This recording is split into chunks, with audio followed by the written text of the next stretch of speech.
Hi, welcome. Thanks so much for being here. I'm Dr. Michael Caldwell. I am the Associate Vice President for Vaccine Research and Education at Meharry Medical College. Today, I want you to know that I'm also the faculty advisor for Meharry to the American Red Cross, and we're here going to talk to you about something very important to Meharry and to you and to our community, and we hope you learn. And we also hope to inspire you and motivate you to take some action. I'm joined here today by two fantastic medical students, a third-year medical student, Noah Thomas, as well as our second-year medical student, Sacha Choupa. So I'm going to ask Noah, how are you today?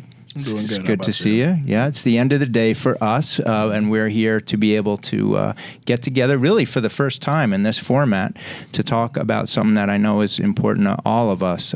So tell us a little bit about yourself, Noah, and your journey at Meharry and how you got involved with this idea of blood, the American Red Cross, and Sickle Cell Initiative. Okay. Well, my name is Noah Thomas. I'm originally from Little Rock, Arkansas. I stayed in Arkansas to do my undergraduate studies. I did a Bachelor of Science in Kinesiology. I also stayed there to do my Master's of Science in Kinesiology, and then came over to Meharry for my Master's of Health Science, which I'm staying over here to do my MD degree. The way I got involved, so Charles R. Jew was the father of the blood transfusion, who happens to be my frat brother. So it's in my DNA to be able to do blood transfusions, to be able to work with the American Red Cross. And this program was suggested to me by one of my advisors from the organization as well. And when he told me about it, I couldn't resist. It's something I absolutely had to get involved with. That's great. That's great. Well, you've done a lot of great things. We got more to do. Sure, thank you. And here's Sacha Choupa, second-year medical student. We met when I was a course director for Social Foundations of Medicine, and luckily you came up to me because I remember you needed to change something about the class, and we just started talking, just casually, and then wow, we've been really focused on this issue ever since. Yes, so again, thank you so much for having this. I'm excited again to be a part of something, an initiative that is so important, especially to me in my path to medicine, and to even talk about what got my interest into the American Red Cross and the blood drive. I have to go back into why I'm doing medicine anyway. So I started college at the Pennsylvania State University, and over there I was a psychology major, had no interest in pursuing medicine. It wasn't until the death of my parents, actually, that I started getting interested into wanting to become a physician. And after their death, I actually had a complete change in socioeconomic status, and I started out wanting to become an oncologist. I actually just wanted to treat cancer. But with this change, I ended up again in a completely different, environment. I went from very affluent neighborhood to finding myself homeless in Baltimore. And although things were really hard, I have to very much thank this moment because it opened my eyes to, again, as we're going to talk more about, sickle cell disease, a disease that was in plain sight, but no one knew about it.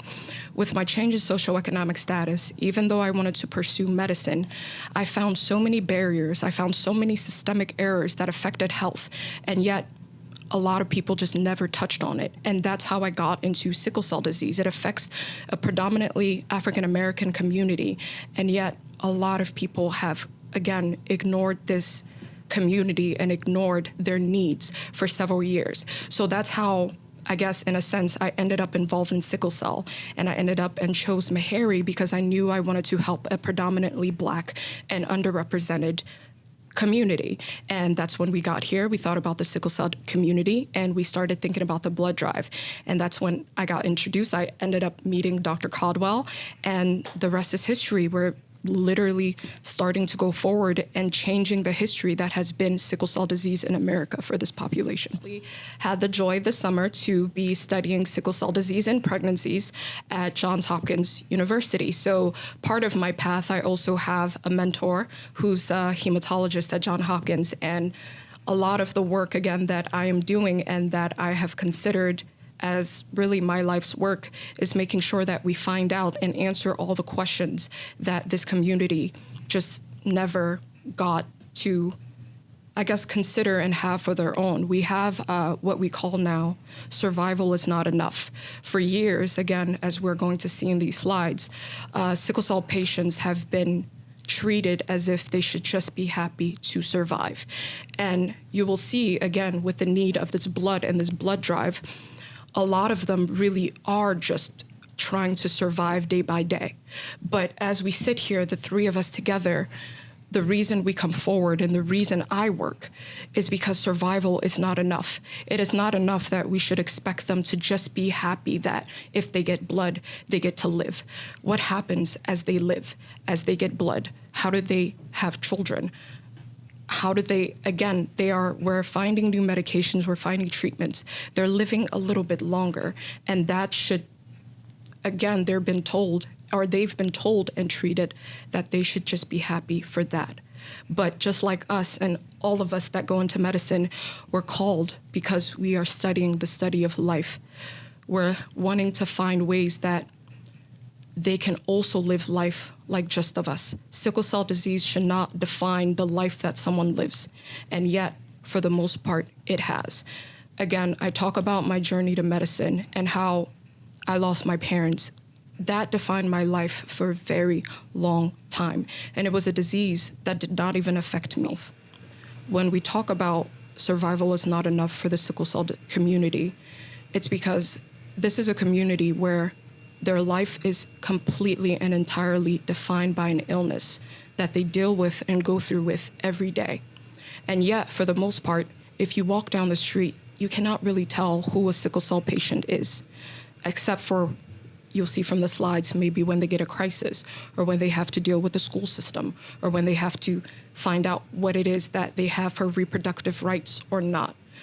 So in a sense, I'm now walking a path to become a hematologist, not because I was directly affected by sickle cell disease, but I was affected by disease and I had a choice to use the events and the experiences that happened in my life and go forward and fight for a population that was marginalized on top of a marginalized community. So I'm now at Meharry studying and doing everything I can to make sure that the choice and the walk I do and the choice and the path that I go forward as affects people that have been continuously ignored in America. So the Meharry has been involved with the sickle cell for a long time, a sickle cell disease, sickle cell clinic, and this collaboration with the American Red Cross had been a relationship with the American Red Cross, but this newer initiative, which we're going to talk to you about, is really exciting for us. I think it's just perfect for Meharry, and I think not only are we going to want to lead it at Meharry, but try to be a leader for the country. So we're going to talk to you today about what that collaboration is. So you can go to the next slide. And Noah, you're taking this one. All right, so just to kind of give everybody an overview of what sickle cell is, in case you guys don't know, sickle cell is an inherited disease. It affects the hemoglobin, which is the oxygen component that carries for blood. Normally, red blood cells are biconcave in shape, so they can look like little donuts, right? But this mutation ends up causing it to sickle. So in the process of that, you can't have the ability to kind of carry the oxygen, and you don't have the ability for it to change the shape as it enters and exits out of different blood vessels, which is an important component for blood cells. So what that causes, it can kind of cause it to back up and cause different issues within different organs, which is kind of something you'll see here in a few slides in a little bit. But that's kind of the basis of what sickle cell is. And the more specifics, like the genetic mutations listed on the slide here, the 11p, 15.4, which for most people is not going to be much outside of the medical community here, but it kind of gives you a little bit of overview of what's going on. Mm. And so why is it important? Sickle cell has an autosomal recessive inheritance. Affects 1 to 3 million African Americans in the United States alone. And so kind of to give this a little more perspective here, 1 in every 365 African American babies will have sickle cell disease. 1 in every 3 will carry the trait. Right, so that can also affect other ethnicities. It's not just exclusive to African Americans, but it is disproportionate for African Americans. So, kind of give another stat here: over 100 million worldwide are going to end up suffering from this disease. And so kind of to talk on some of the complications you'll see from sickle cell, this is a lot of things here. We threw a lot at you here on this slide, but the whole point of this slide here, as kind of Sacha was talking about earlier, is that it hits almost every organ system. If blood hits it, then it's affected, right? Because this is a blood cell disorder. So you're going to have problems with the brain, with the heart, with the eyes, with the spleen, even down to the bones. Sacha, did you want to talk a little bit about that? Yes, so that's actually, again, great job, Noah, there highlighting all the things and complications that can come out of sickle cell disease, which is why it was such a great collaboration, because even as I was speaking to Noah about his interest here and specialty, that's what it was, right? I chose to become a hematologist, but sickle cell disease affects anywhere blood goes, which is every single organ. So any specialty you can choose, you can highlight and make sure that the sickle cell community gets the care it deserves. I know, again, when I was at Hopkins this summer and seeing sickle cell patients, we make sure that they're connected to not only the dentist and, ophthalmologist, we make sure that they also see psychiatrists. There's so many details and care that we still need to make sure that are highlighted, because although it affects all these different organs and specialties, they don't get the care in the different specialties that they need. So another issue, again, even outside this blood that we're asking for, is that a lot of centers and a lot of places really don't know how to treat sickle cell patients. So patients are really stuck in only centers that they know they can receive good care at. So again, it goes back to the thought process that most people are just expected to survive. You're not able to go, when we think of universities or how to live life, they're very limited in a place, and they're very limited to what is available for their care. And because it's not everywhere, there really is not much of a choice in how they can live their lives.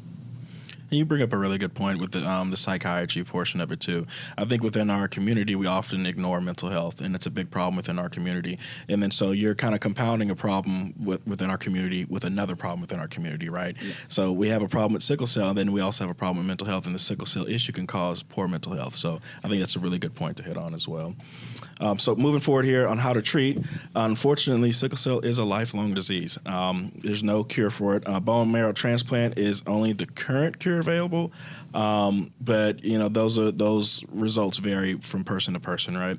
The most treatment is honestly, like she was saying, centered around trying to live as normal of a life as they possibly can, and kind of managing the symptoms that come with this. Kind of like on the slide that we had posted before this. All the different systems that it hits, we want to manage these pain crises, which I don't know if you guys are familiar with, but it's very common within sickle cell, as well as like the dactylitis and all the other symptoms that we have listed back there. The life expectancy is significantly lower in males, which is something I want to highlight as well. It's 49.3 is the average life expectancy, and for females it's 55, which is significantly lower than anybody that does not have this pathology.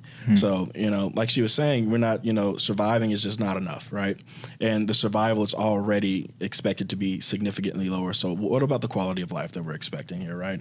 If we're going to expect these individuals to live between 40 to 50, almost 60 years old, what type of quality of life are we offering them as well? The recurring theme here is that the living condition and survival is just not enough for this community. And kind of speak on the reproductive part of that as well. Again, this is inherited disease. And so this is something that they have to think about as well, is whenever we have kids, you're going to pass on either the trait, or you're going to have the opportunity to pass on the disease. So that's something else that they also have to worry about as well. So this is a very systemic issue. It's not just one thing where it's like, oh, this is just a blood disease. No, it becomes social, it becomes psychological, it becomes malignant in many different ways. Good point. Okay, so now this brings us to the point. So what is Meharry going to do to help, right? We are, forerunners in a lot of our community.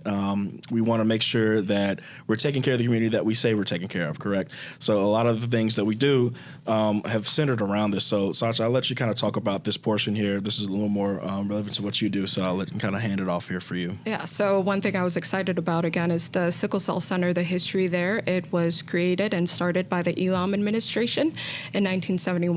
And last year, a part of the blood drive is we were celebrating the 50th year anniversary of Meharry Sickle Cell Center.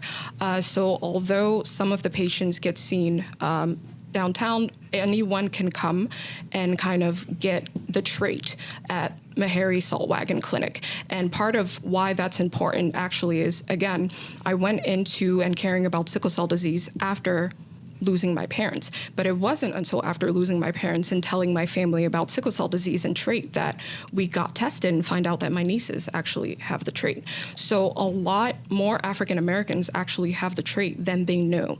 And it's not until again, it's genetics, right? It's not until they actually have children sometimes that they find out that they actually have the trait and then have a child with sickle cell disease.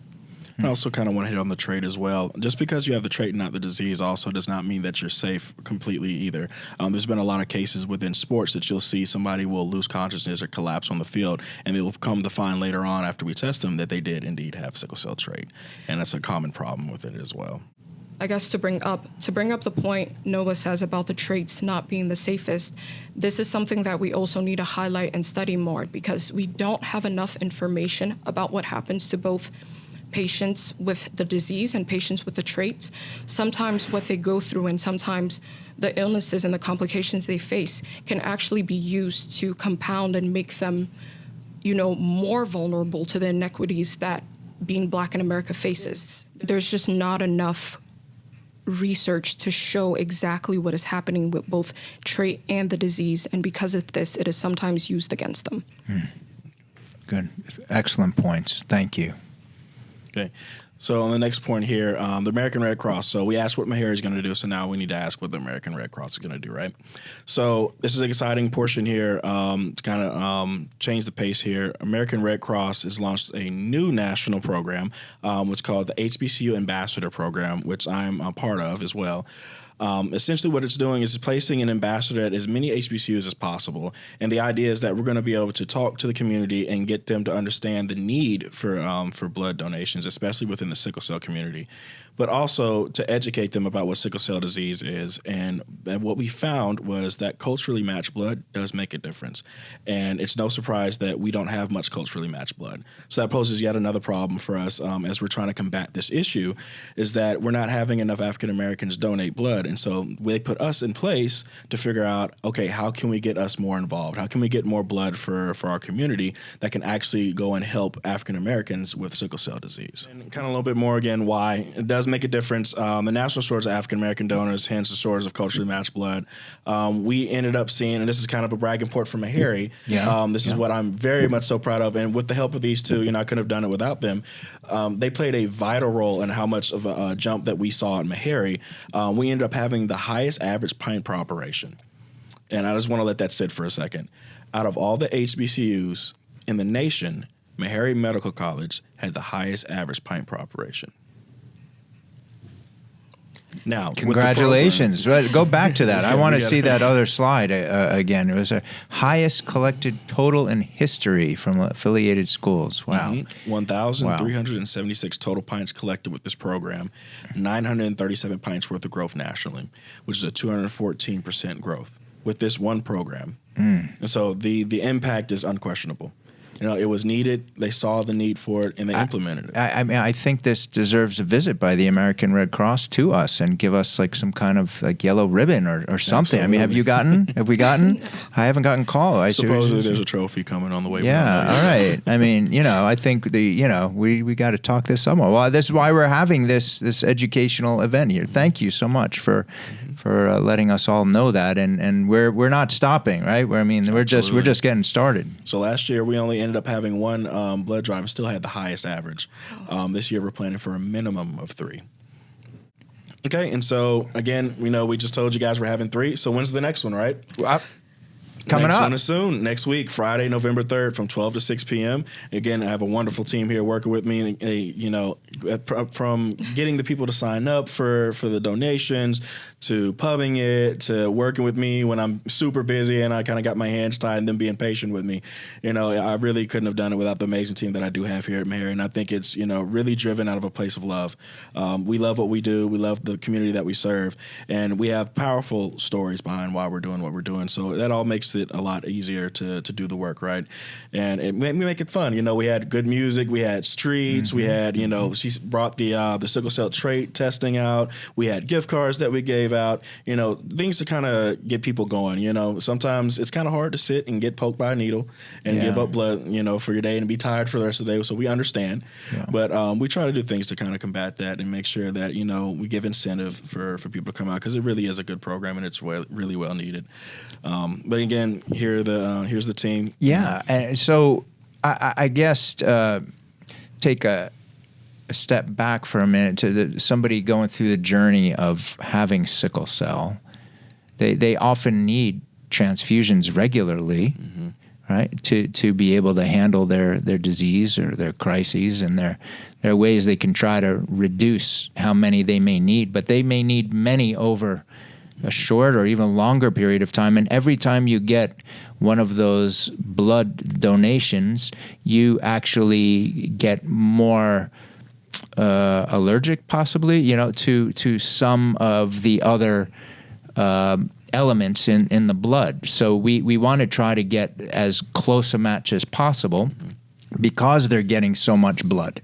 And when people get a lot of blood, it puts them at risk for having reactions from getting future donations of blood. That's why this is so important, that we want to get the matches of the patients with sickle cell with people that are more closely related to them, so that their blood can be received better. And I somewhat wanted to add, as we're closing to this, as you mentioned, that it's not always easy, especially to get out of your way to donate blood. Even as I'm here in med school and this path to medical school, medicine is not an easy route. Studying, even as we talk about now, understanding these organ systems or the research I do, or what happens to their cells, it's something that I wish I could say I was one of those students that I just look down and it clicks for me right away. But what we're doing and what happened, again, as I mentioned, after my life completely was changed because of the disease, I found that anything I could do to see and help this community, that I ended up walking besides and seeing how much illness, again, this disease, can completely change your life. Because of my mother's malignant cell, completely lost my home and found myself homeless in Baltimore. And I was not the one that was sick. So as I continued and wanted to climb this road and wanted to help people affected by illness, I consider it a love story almost, because I found, while I was trying to put my life back together, people that had no choice except for to figure out a way to survive. I was affected by illness and it was not even on or in me. And yet you have people that are constantly waking up every day, also trying to survive and live life, and they're the ones dealing with the disease. So I go through the things that I think are hard for me every day. I read, I study, I learn. It was not an easy path to get into medical school. Again, I had to find my way back into school after being homeless. But every day I try, every day I learn, because everything I choose to do has to make sure that people that are, again, trying to just live life as well, we are in this study. We are studying this to help people's lives. So not everyone's going to go to medical school. Not everyone's going to want to become a doctor. But what you can do and what you can, what we're all doing here is making sure that we can help people in any way possible. And this blood drive, again, is why this is so important to me, because this is something that we can all come together and help a community that has been ignored for years. Yeah, so the message is, please learn and please be generous. And if you've never given blood before, just take a chance. Just try. Hey, let's use this as a moment to maybe think about some stories that you may have heard from the last blood drive. Is there anybody that you can recall that had never given blood before, or maybe they did the sickle cell test and they found a trait? I mean, what kind of feedback can you share in addition to us being the best blood drive in the country. What some personal stories that you may want to just let other people know that it was special, made it extra special day? Well, I'll tell you what, our motto at Meharry is worship of God through service to mankind, and boy, do the Meharians take that seriously. You know, they came out in great numbers, and they showed up. They invited friends, family, faculty, staff, and they really had a good time. You know, I think that everybody was serious about it, and a lot of them came to me and said, you know, this is my first time ever donating, and I get stopped all the time now in the cafeteria and say, hey, I signed up for your blood drive again. Oh, it's beautiful. You know, and so that's an awesome experience. You know, I think there's a little bit of a fear around the needles, you know, which is okay. I don't like needles the most myself either, but there's a need, you know, and I think, you know, Meharry has really stepped up to that need and stepped up to the plate and knocked it out of the park. And I also want to kind of do a point as well as far as the pints. I don't think many people realize that 1 pint of blood does not only help just one person. And I think a lot of people don't realize that it helps up to 3. Wow. And so whenever we're telling you how many pints we end up getting, a highest average pint per operation is helping a ton of people. Oh, right? That's great. That's so great. I think that was probably the best part. Yeah. And I want to add that there is actually a sickle cell patient that saw everything we're doing with, again, the drives and getting their need forward, and was actually crying that a year ago she almost died, needed a transfusion to live, and was completely in awe that her whole life she spent with this, again, facing death almost every day. And for the first time, she felt like they were getting the acknowledgement and the help and the recognition that they kind of have been looking for their whole lives. So she was someone that the blood was directly, you know, needed and helped her survive. And she was just very thankful that this is going forward and more people are going to get help and more people are going to get the blood they need. Kind of to speak on something like that too. I don't know if you guys are familiar with the story about how the blood transfusions were created by Charles Roger. Are you guys familiar? No, why don't you tell us? Gotcha. So, in a kind of an ironic situation, he created it, but the way that he passed was that he had a car accident in which that he had severe trauma and he needed a blood transfusion, and he, the creator of the blood transfusion, was denied. So that tells you how systemic this issue is, right? I did not know that specific story. I do recall some story about World War II and that they're segregating the white and the black blood, and that he was the first medical director of the Red Cross, and he decided to leave. And he left the Red Cross because what that didn't make sense to me. But tell me why did he leave the Red Cross? I think for him, he didn't want his discovery to be misused, right? You know, he spent a lot of time and effort trying to figure out how to do this blood transfusion, and a lot of it was because he saw that it was a need in the community, the same way that we see that's a need in the community. Yeah. And, you know, I think just the irony of how he passed was proof that there was systemic racism within it as well. But to kind of pivot, for the blood drives, we have an opportunity to do something really cool, something that has never been done before. We've been in conversation with the other ambassadors at Fisk University and Tennessee State University. And actually, we're going over in a couple of weeks to go give a talk to TSU as well to educate them on sickle cell and the red blood drive, the blood drives. But we have an opportunity to do a citywide blood drive with all 3 HBCUs, which is unheard of. And so we're in the process of trying to plan that out and get the logistics corrected and everything. But I think that would be one of the coolest things that Nashville has seen, Fisk University, TSU, and Meharry coming together to do a blood drive. Well, I can't wait. I can't wait. And we have this slide up here. The date is Friday, November 3rd. We're filming this the week before, so hopefully we'll get this out. And but if you're watching this and it's after this date, then please find out when the next one is. We'll try to update our videos. We're always letting people know the next one, but it will be in the Wells Ballroom. Now, is that in the Cal Turner building? It'll be upstairs in the second floor. Okay. And we'll have signs on the first floor to kind of guide you guys there. And there are these QR codes for people to be able to sign up. And so far, you've gotten we could use more people, right? We need more people, and if they haven't Always. signed up, they could take walk-ins too. Or Absolutely. We can never have too many donators. So, thank you, Noah, and thank you, Sacha. It's been great working with you. It's great to continue to be working with you, to know how much we've achieved in such a small time, and